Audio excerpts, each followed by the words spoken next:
I think it's time to break up the too big to fail institutions. We learned in 2008 they were too big not to bail out. We learned from the last Attorney General they're too big to jail. As he said, he'd be reluctant to indict anyone or any institution that was that big that it would bring down the economy. We learned that they're too big to compete against because they have a lower cost of capital, not based on their balance sheet, but based on a Wall Street expectation that they would be bailed out. So, and now we learn they're too big to manage and they're too big to regulate. So it's time. We know you want to break up the big banks, but in this specific instance, where there is a scandal that dates back several years, you had the CEO and the chairman in front of you today. Should he still have a job? It's not what he said today, but how he ran the institution over the last 10 years. I don't think he would be the guy that can reestablish Wells Fargo's name.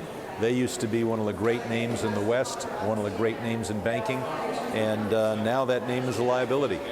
I'm curious, when you look at Wells Fargo, that has a bit of a different business model. It's a very retail-driven financial services company and bank.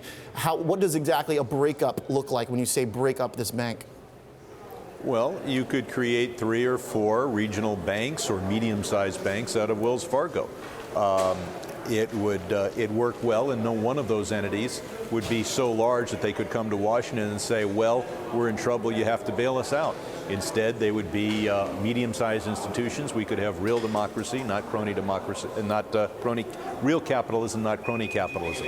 So I'd like to see them and the 5 or 6 other institutions broken up so that we get away from the idea that there are some institutions that have to have a federal safety net behind them. Sure, and this is definitely fodder for that argument, but in this particular case, what congressman would you like to see happen next, concretely? Well, one thing, and this is not controversial but a little arcane, I would like to see statistics that are important to investors be audited.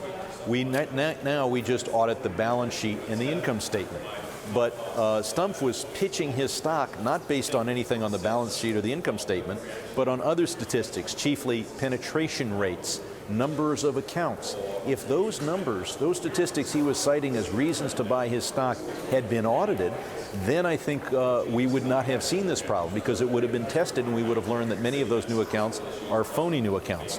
Instead, the only thing that gets audited is on the income statement of the balance sheet. But what people talk about in the shareholder calls, in the Wall Street calls, are completely different statistics.